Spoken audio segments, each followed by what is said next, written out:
welcome to the channel. So you want to make your quadcopter look fly as shit. Alright, well what you're going to need is you're going to need some spray paint. Whatever colors you want. I used 3, black, white, orange. And you're also going to need a clear coat to give it a nice finish. And you need a 5-gallon bucket and water. And that's pretty much all I used. And you're going to need something to mix it with. This is an example. You probably don't want to use a sucker because you might eat it later and you don't want to eat spray paint. Unless you roll that way. So let's get down to it. Alright, so the frame I'm using is an Armatan F14B. It's a cute little guy, isn't it? So I've got a popsicle stick taped to another popsicle stick, which is taped to the frame with this 3M double-sided foam tape stuff. You can use string and a weight perhaps, because I don't know if carbon fiber floats or sinks. I didn't test that.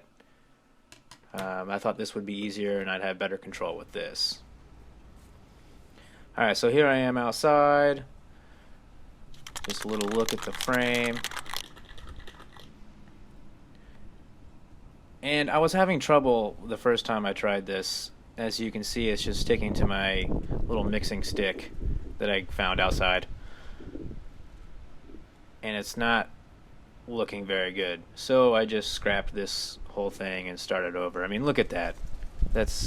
I don't know why. Maybe it's the cold water. Maybe I wasn't moving it fast enough. I'm not sure.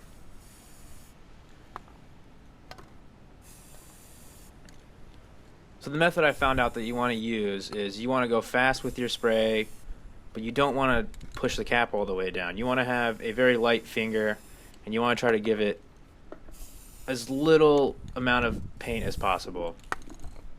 You don't want to force it in there because it's going to spray everywhere and you're going to get a bunch of overspray and you're not going to get those clean, cool lines.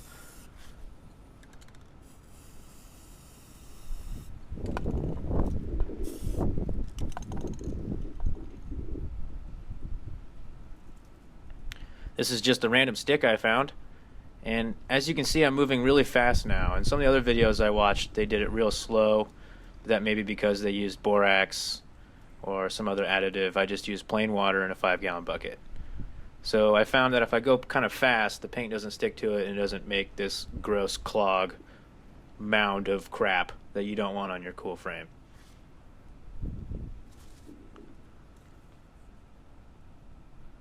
So I'm just going to plonk it right down in there, nice and slow like.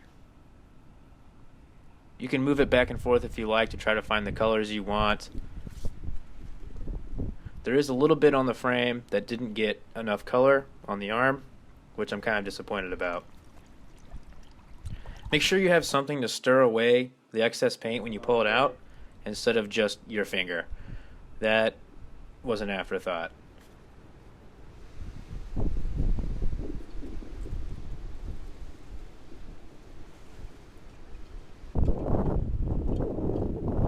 Okay, so here's the finished product. It actually turned out pretty well. I like how I didn't prime it so I can see some of the carbon fiber through the paint. It wasn't a complete coat of paint, which turned out pretty nice, I gotta say.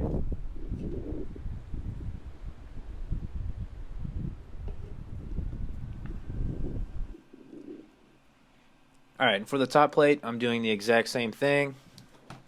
Cutting off a piece of that double-sided foam tape. And you want to stick it in a place that's not going to be extremely noticeable. I put it in the back here, kind of by where I'm going to mount the video transmitter. And I just glued a popsicle stick to it. You may want a longer popsicle stick so you don't get your fingers all painty like mine. So here I'm just trying to get some of the excess leftover paint out of the bucket with just a random stick.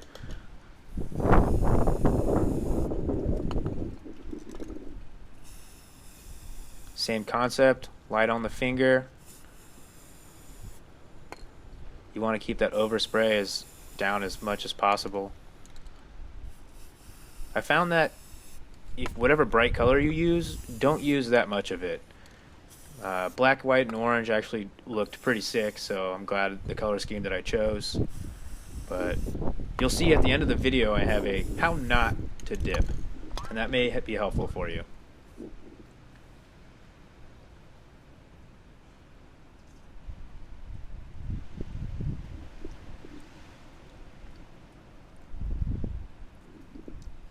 If you took your time at this point, you could probably get some pretty cool swirls. But I actually like this look.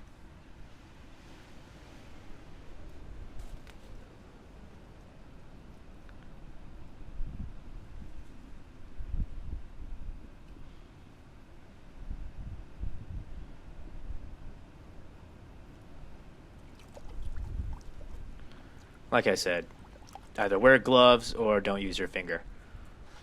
You get paint on your fingers and it's hard to get off.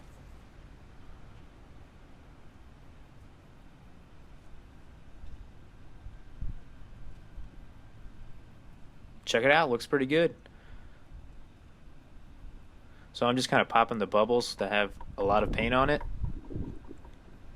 It'll look fine, don't worry about it. There wasn't enough white on the edge, so I thought if I dipped it a little bit again in the white, it might work. And to my surprise, it actually worked pretty well. So if you have a tiny little spot that you think should add a little bit more color, just go ahead and do it. And if there's too much, take your finger or a little piece of paper towel and wipe it off a little bit. Here I am giving it a nice clear coat.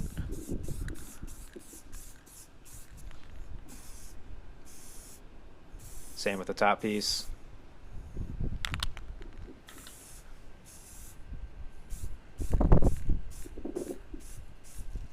I gave it a first coat and then I waited about 5 minutes for it to tack up and then I gave it a nice second coat.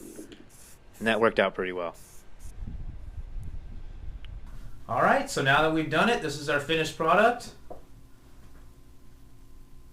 Looks pretty killer if you ask me. Turned out a lot better than I had thought. So, yeah, give it a go. The ladies will be crawling all over you.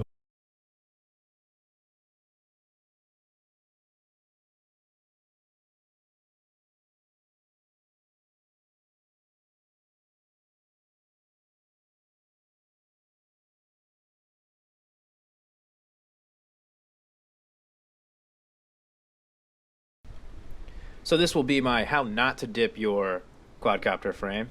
This is an ET60 frame or ET160 frame that I had and broken arm. It was carbon fiber, so I decided to test with that.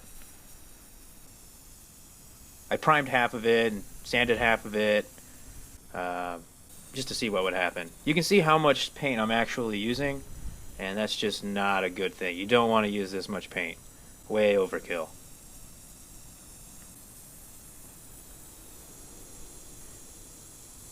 If your carbon fiber quadcopter frame has a gloss on it, you're going to want to sand that off with super fine sandpaper, and you're going to want to wet sand it.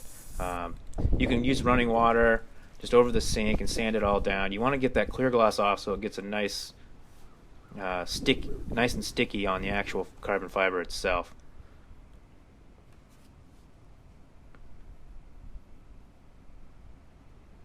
You can do this with fiberglass frames as well, or whatever other kind of materials they come out with, plastic, whatever.